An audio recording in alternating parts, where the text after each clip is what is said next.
to the Advancing the Kingdom podcast. We are streaming live on all social media platforms and podcast streaming channels. Get ready for a revelatory teaching from our apostle, Matthew Tillery.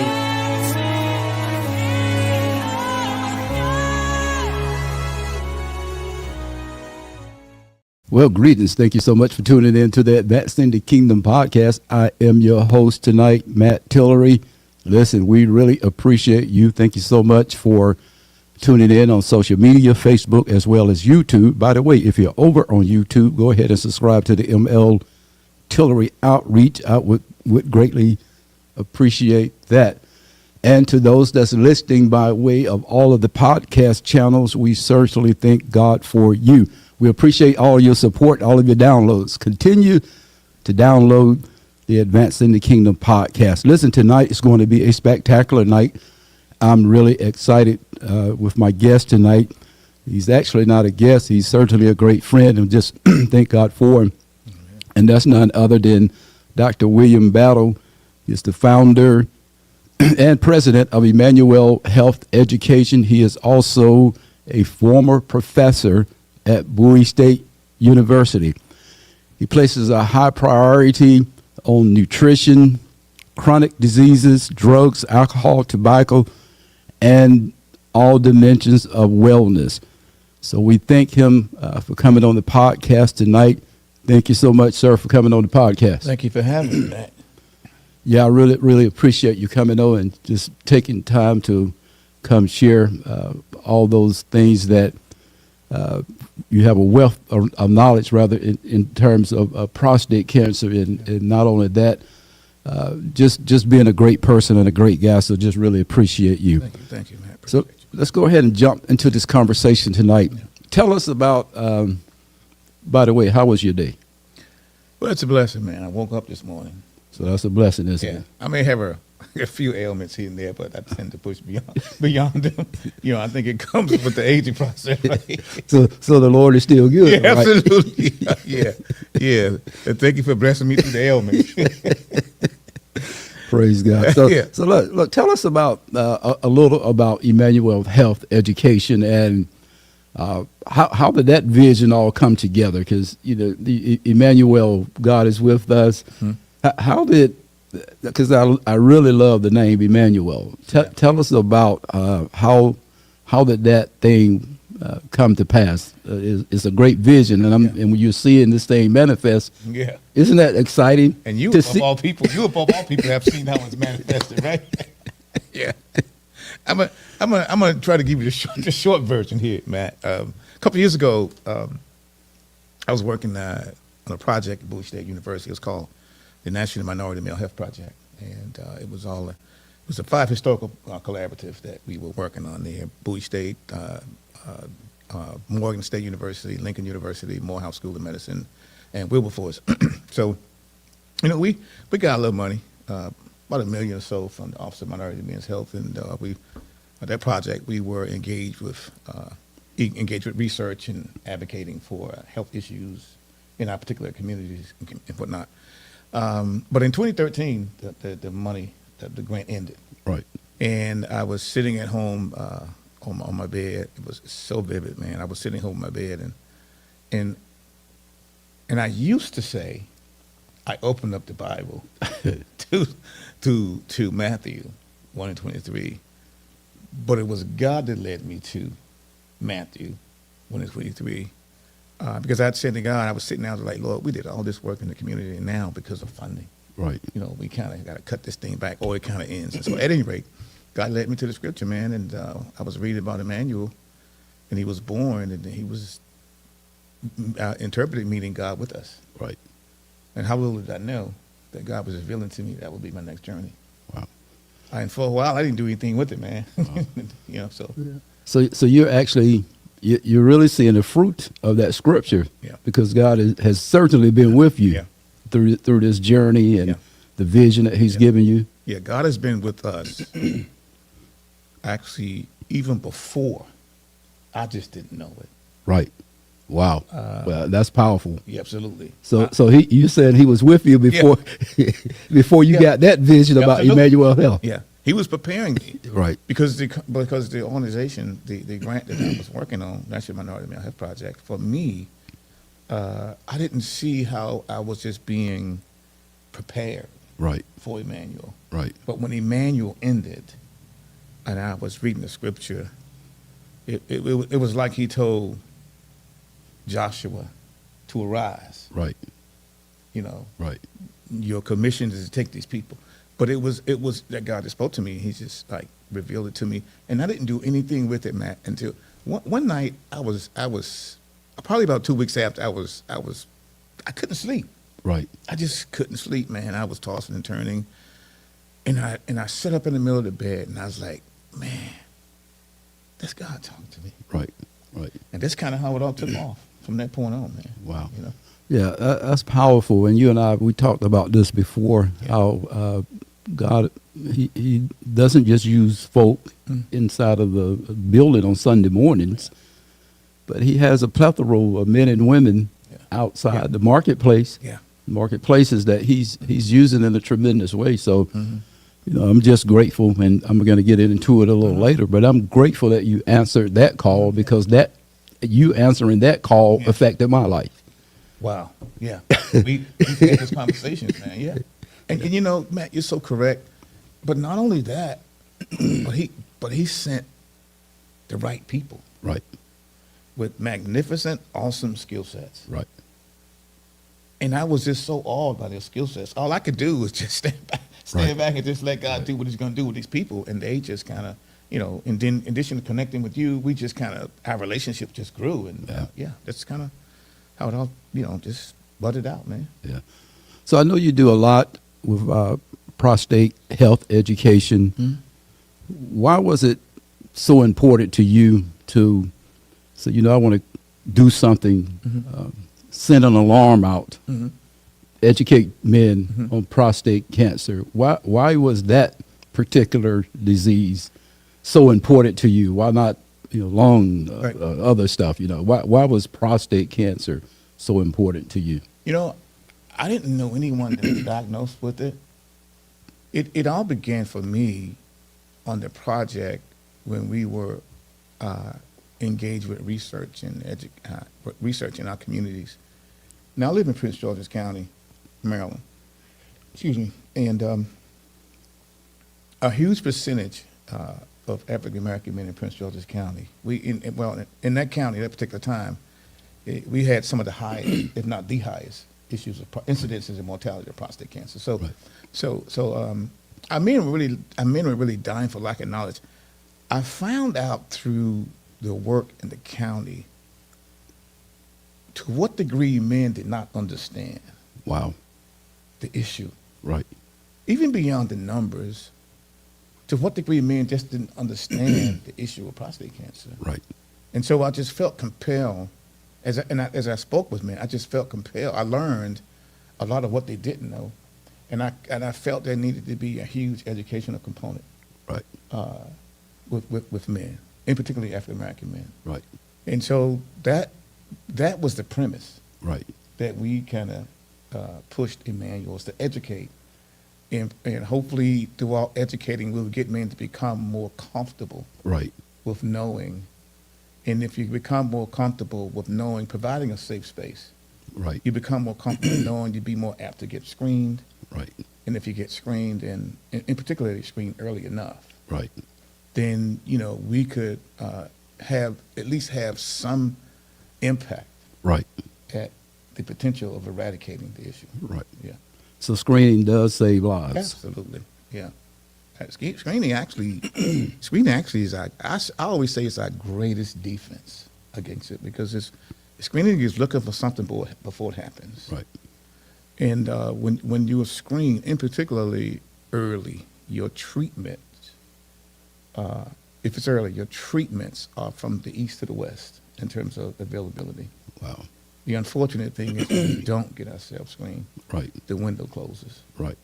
And the treatments become less and less. Wow. Yeah, somebody asked me a question.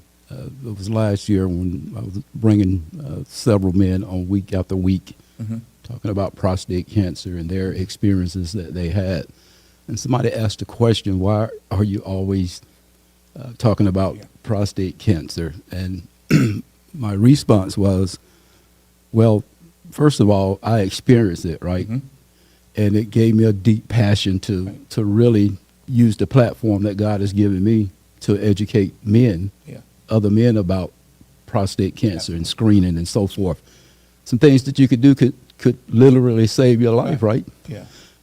But I want to go back to what I said earlier about you answering your call, you know, how that impacted my life. You know, if you hadn't answered your call, we wouldn't have the conversation that we had in 2023 or late 2022.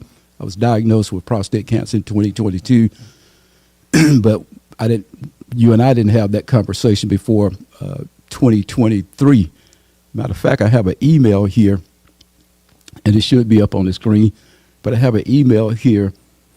When I told you I had prostate cancer, you sent me this email 2/25/23, and it says, "Great morning, Matt." And I'm getting a little choked up here. "Great morning, Matt. Check out this site below at Hampton University." So you sent me an email. I told you what I was going through, and you were sending me a plethora of stuff. And matter of fact, I got upset with you because I said, "Why is this? You know, this guy don't know what I'm dealing with. Why is he sending me all of this information?" Right? It's overbearing. But when you sent this email, I responded back, "Hey, sir, I sent a request to them last night. I appreciate you." And that was on the weekend. They contacted me that Monday, and you know, went up there, so forth, and everything else is history with that. But I'm saying all that to say this: you answering your call, because the reality of it is, when we answer the call that God has for us, most of the time it's really not about us.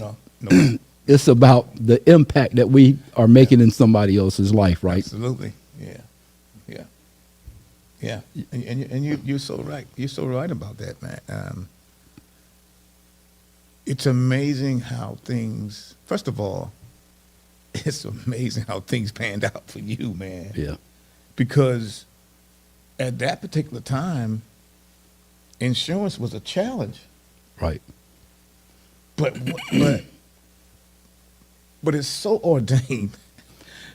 Yeah, when God hands in it, man, he bypassed all that else.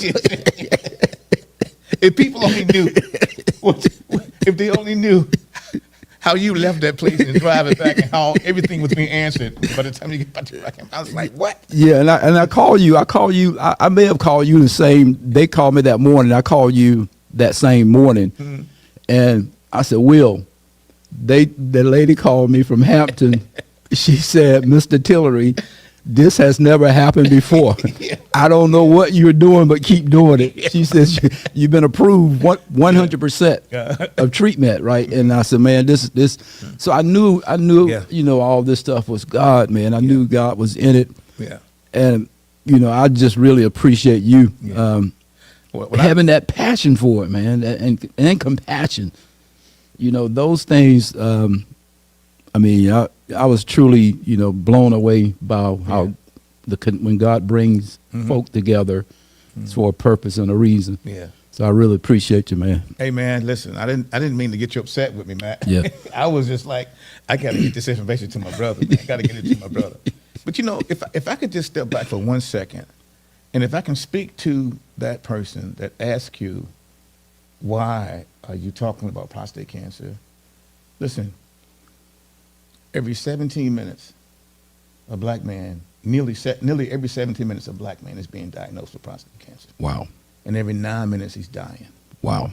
That's every day. Wow. So you tell me, what better thing to do, especially when it comes to that issue, than to have a conversation about it consistently? Right. And I think that's the issue. That's one of the problems. We don't want to have these. We're trying to avoid these conversations, which kind of leads me into this next question. Why do you think African American men are hesitant about getting screened? Oh, man, that's huge right there, brother. But I'm going to tell you, just to try and keep it simple, some men, we have trust issues. Right. Okay, we have trust issues, and let's just call it, as they say, a spade is spade. Oftentimes, we are more comfortable with someone that look like us. Right. When we don't trust, then we don't. That's not a cue to action when we don't trust. Right. Some men fear the testing procedure. Right. I wish we had time to really go into what's transpiring now with the digital rectal exam. I was going to ask you about that. Is that one of the things that you think we are afraid of? We don't want Oh, absolutely. that rear part being tampered with. Absolutely, absolutely. But you know, a little quick update here with that digital rectal exam. That was once considered one of the standard testing procedures, one of the gold standards, right? Right. And I've had several conversations with a bunch of urologists and radiologists and oncologists. That was the gold standard for a lot of urologists. That was their first contact with the prostate. But to update things a little bit, the digital rectal exam is not being used as much today Right. because of men feeling violated. Some information out there talks about the benefit versus the harm. Some information out there that talks about because of the digital rectal exam, the procedure, they were missing cancers. The digital rectal exam looks like the rear of the prostate, and cancers could be found in the center or maybe to the front of the prostate. So it is vastly becoming one of those procedures that may not be used as much. Right. The MRI is starting to replace that now. Right. The MRI gives you a lot of culminating information, images. It can give you spot-on locations of the prostate and that kind of thing. So that's kind of what what it's moving towards now. The MRI, Right. The digital rectal exam is still usable, in particularly for benign prostatic hyperplasia. Right. Or guys out there may know it as BPH. Right. But it's still useful, but may not be as used as much as possible because of that. But those are just some of the basic, reasons why. Right. We have some great news. Some great things are happening with what you are doing, and we're certainly coming together, partnering together this year. June the 13th. Yeah. Some great things will be happening on June the 13th, Advancing the Kingdom Equipping Center. We're partnering with Emmanuel Health Education for a prostate cancer education session. Yeah. It's going to be June the 13th at 10 a.m. in Rocky Mount, NC. It's going to be at Thorns Chapel Baptist Church, 1624 Windsor Drive, here in our great city of Rocky Mount. And most of you seen Dr. Denise Gooch several times on the podcast. As a matter of fact, Keeping It Real with Dr. Gooch, she's on every fourth Monday of the month. She will be there in person in Rocky Mount. Yeah. Get ready. Along with you're going to be there as well, and I'll be there, and we're going to have it's going to be a great event, June the 13th, and you should be able to use that code that's on the flyer. If the flyer is up, if not, can you put the flyer up, that QR code?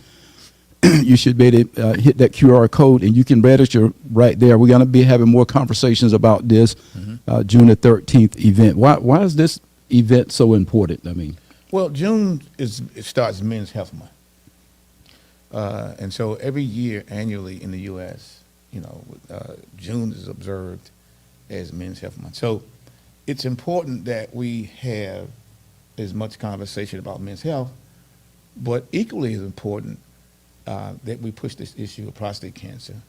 As we know, prostate cancer is observed in September. But Edgecombe County has some of the highest incidences and mortality of prostate cancer. Right. Some of the highest numbers statewide, some of the highest numbers U.S.-wide. Right. So we need to set the tone. Right. In terms of providing education session for that, and it leads up to the events that we'll be doing at the latter part of June. Right. The prostate cancer bike ride. Yeah. Tell us about that. Yeah.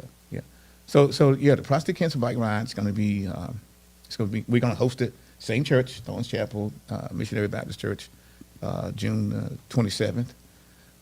That's a huge prostate cancer awareness campaign for us. We have cyclists that comes from around the state, cyclists that come from other states, and they come here to support the cause for prostate cancer.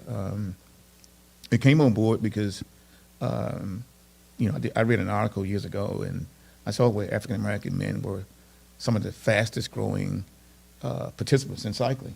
Wow. And I'm a firm believer in kind of meeting people where they are. Right. So I said, well, let's consider doing a cycling event where I know African American men are involved in that. So if we can get them in, we can meet them where they are, where they're cycling, and we can do screenings, we do education. We're still achieving our goals. So so the bike ride comes about. We're going to have a meet and greet on the day before the 26th, I believe. We host that over at the Domino Market in Nashville. Right. Awesome person over there, Joanne. But we provide a little food for eating. Cyclists can come in early and they can pick up their cycling kits and that sort of thing, and they can meet and greet each other and just kind of have conversation or see who you may be riding with on the routes. We did that because a guy came down from Charlotte one year and he was like, "Man, I rode the route. I didn't know anybody." So I said, "Well, you know what? We'll fix that next year. We're going to do a meet and greet to make sure that we kind of get people to meet each other." So that's how it all came to be. Awesome. Yeah, and back to the June 13th event. It's a free event. Oh, yeah. It's free. Juneteenth is free. June 13th. It's a free event. Probably start around 10 a.m. and we'll probably go from 10 to about 1, something like that. We'll have food there for folks. We know how folks like, when you hang around for 2 hours. I always saw a 2-hour meeting as a working meeting. So we typically going to have food for folks there. And it's a prostate cancer screening as well. Yeah, we're going to be having prostate cancer screenings as well. We're going to try to work things out with OIC where they're on board with this. If not, then we'll probably do like a voucher system where we give people vouchers to get screening. Go to any lab code, you got 12 months to kind of. But OIC is typically on board with this, so I don't think that'll be a problem with that. And so, it's going to be well supported. We're looking forward to getting people out. I know that I think you mentioned where you can go to the QR code and register for the event, right? Yeah, there's a flyer. If you could put that flyer back up at the bottom right corner, you should be able to register. Just click on that and with your phone, and you should be able to go ahead and register with that. It should be at the bottom right corner of that flyer. We also want people to know we do want you to register, but if you don't, for some reason you don't, please come out. Do not let the fact that you weren't able to register stop you from coming to the event. Right. Yeah. So somebody has a question. Does the doctor check for PSA levels during screening? Yes. That's typically what the screening is for the prostate-specific antigen in the blood. And it's not a difficult exam. It takes about less than 5 minutes. It's just draw a little blood, and LabCorp will do all the diagnosing and whatnot, and we'll give the LabCorp, and then they'll give a copy back to the person that got screened, and then OIC will get a copy. If there's any issues that goes on, then typically OIC will reach out to. Yeah. What if your PSA is high? Does that we need to do more investigation, or well, depends on the number, I guess. It kind of depends on the number to a certain degree. One thing we don't want to rush, because if the number is high, we want to maybe get a second opinion, or get a second PSA exam before we rush into, let's say, a biopsy. Right. Because there may not be a need for biopsy. It could depend on what a person was doing before they came and got tested. Right. So there's a lot of things that can take place prior to an individual taking the PSA that can cause your numbers to be high. Yeah, like cycling, ejaculation. Those things can cause your PSA to rise. Yeah. So those kind of things, and that's why education is also so critical, about this stuff, man. Guys, that we really need to have these kind of conversations to let men know about certain things that's going on with that. And so it doesn't necessarily mean that, you're going to have a biopsy, but I do think it's important to know that if you are engaged in those kind of activities prior to taking the exam, that you can probably expect your PSA numbers to be a little high. Right. You know, so therefore, it's always good to get a second opinion. Right. Yeah. So are you aware of any new innovation in terms of prostate cancer treatment? Have you heard of anything new or exciting that's coming, or? Well, I know there's a few new different medications out there. I really don't get into the medications. I kind of leave it up to Dr. Gooch. Right. But there are things that are out there and on the horizon that that men probably needs to be more familiar with. Right. And this is what I'm going to do. I'm gonna leave that so when Dr. Gooch come here, so that gives men another reason to come out. Right. Right. You know, Right. to kind of get that question answered or to ask that question. Right. And so, which is a really good question. But there's a lot of things I can tell you. There's things out there Right. on the horizon that are going to be a lot better than used to. Yeah, we're really excited to have Dr. Gooch here in the city. I mean, it's just going to be live and in living color. So Yeah. it's going to be wide open. So Thank God. Look, thank God that the DRE is not as much as it used to be, because she is on board with the DRE. Her energy, and we laugh and we say that, but you know Dr. Gooch, and you know how passionate she is about this, Matt. right, yeah, she's really She's a passionate. firm believer that no man should die from prostate cancer if you're Right. getting screened early. Wow, and that's enough right there to should excite us or motivate us rather. Yeah.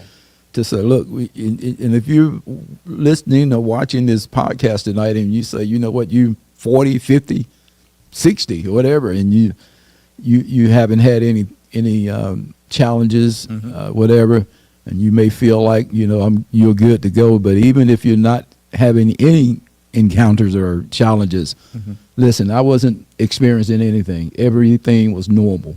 I just caught it through a PSA. My PSA kept going up. Yeah. And that's how they called it, but it wasn't like I was having any Right. symptoms. You know, the thing about prostate cancer, it's a chronic disease, but it can be asymptomatic.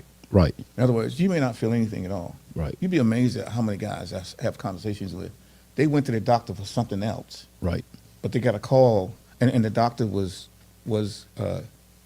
good enough to say, "Hey, listen, you at this age, let me test you let me test your prostate." right, And they get a call from the doctor a couple of days later, not about the chief complaint while they went to the doctor, right, but it's about your numbers came back and you Right. got prostate cancer. right. You know what I mean? And so again, we can ever have enough conversation about that, man. Right. We have to. Yeah, we have to keep these conversations Yeah, going. we have to. Very much needed. Yeah. I mean, if you could, I remember, and he may be on the podcast tonight, but I was telling you about the gentleman that saw podcasts on YouTube Yeah. Was it from Atlanta. Yeah. and just scrolling whatever, saw the video or whatever, and watched the video and so forth and so on, then realized that he did have prostate cancer. But so we're if one life can be saved through what we're doing through this podcast, It is, man. it's all worth it. Yeah. I had a friend of mine. This guy was calling me, and we just couldn't connect, whatnot, what have you. So eventually, we had a health fair up in Maryland last week. I was telling you about that. So when things settled down on that Saturday evening, I called him, and we were just having a conversation. He was telling me he was diagnosed with prostate cancer. He didn't know that I did this. Wow. He had no idea. Wow. That I do this, and he was telling me how concerned he is, and the doctor told him he's going to do this and do that. He's going to do the DRE, he's going to do the biopsy. No matter what the DRE says, she's going to do a biopsy. And he was fighting what the doctor was saying. So I'm just listening to him, and he was like, just sharing with me. So I ended up having a conversation with him. I said, Gary, sounds like to me, I'm sorry, I didn't mean to say. I said, sounds like to me, this doctor that you have is really, he's really involved in trying to get to the bottom of what's what. Right. If he tells you he's going to do those things, Gary, you should follow that program. Right. But by the time he and I finished talking, man, he was just totally silent. He was like, well, you're a blessing. I didn't know you did this. Man, you seem to have so much knowledge about this and whatnot, what have you. I said, dude, this is my ministry. Right. Right. This is my ministry, and it was given to me by God. Right. And I'm only regurgitating you what platforms God has positioned me in and through to be a resource and to know urologists and radiologists and oncologists and what have you. But by the time we finished that conversation, man, my brother was in tears because he's like, man, I didn't have anybody to talk to. Right. Yeah, and that's, that's not rarely. That happens a lot. Yeah. Where brothers are just, Yeah. I mean, it's a very sensitive subject, right? Yeah. When you start talking about your prostate, and when you start talking about, am I going to be able to have sex Absolutely. again? And all those things, am I going to be able to get an erection Absolutely. again? Yeah. So that stuff starts messing with your psyche, right?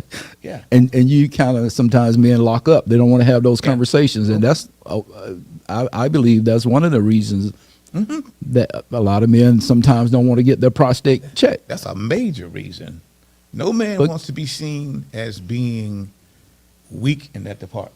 But guess what? If you die, you're not going to be, you ain't going to need it anyway, right? Hey, man. Man, I just got to tell you this, man. I mean, I know that sounds harsh, That's the truth, but that's a man. reality. That's the truth, man. I was doing a presentation a couple of years ago. And Lord, I don't mean to be laughing, but the guy, he was 80-something years old. And he asked me this question. He said, well, if I have surgery, will I be able to have sex? I was trying to hold back as much as I possibly could, man. I said, sir, at 80 years old, man, at 80 years old, if you haven't quite completed as much as you need to complete by 80 years old, what difference does it make? We can laugh about it, man. We got to find something comical about it at some point. That kind of distracts the thinking and whatnot, what have you. So, So listen, brothers, and even the women, make sure that you men particularly, make sure you're getting screened, and women, make sure you are encouraging your husbands, brothers, uncles.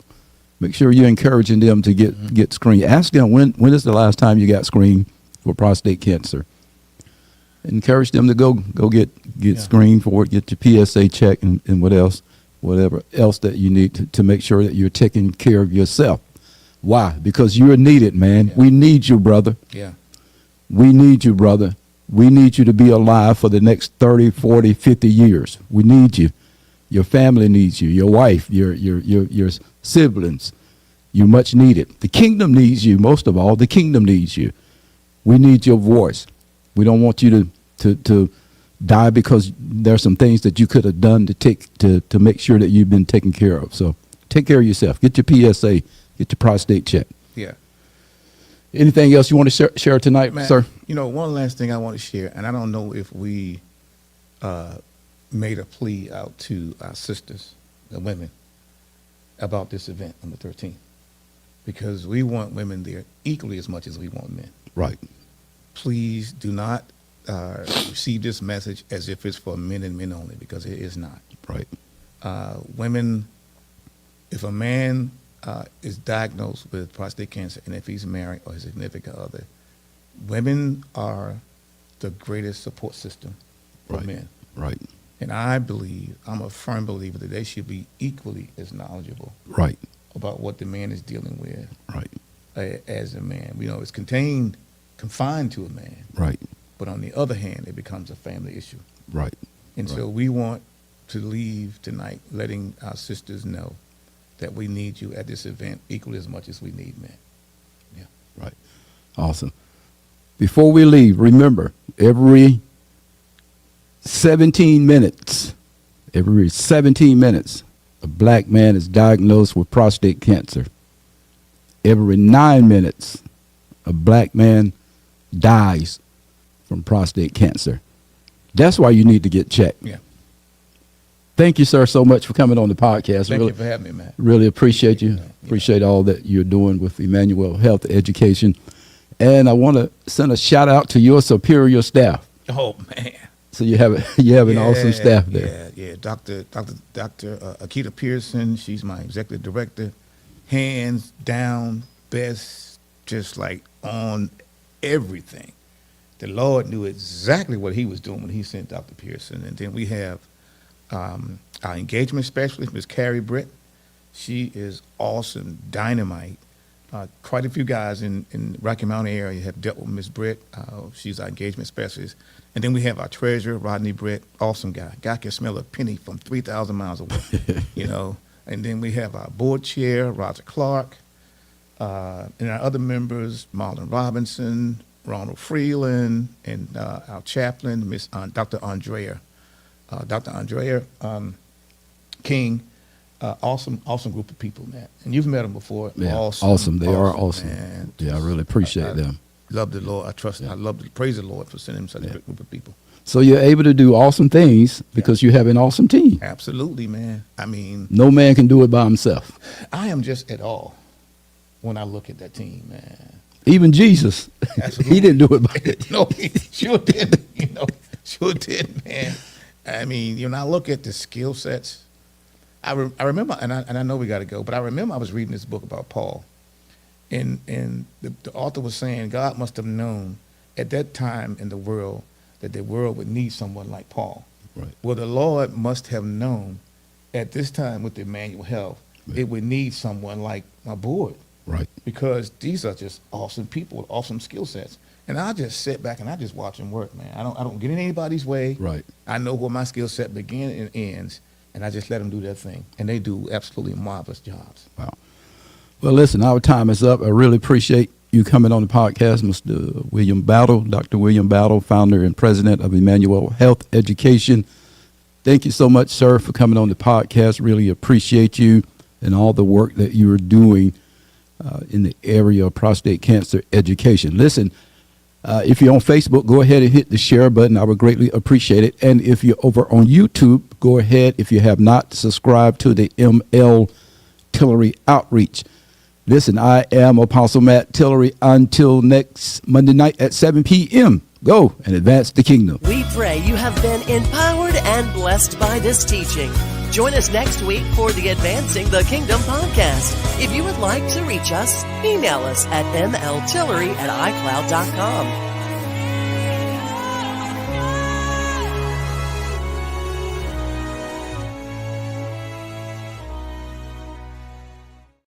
He's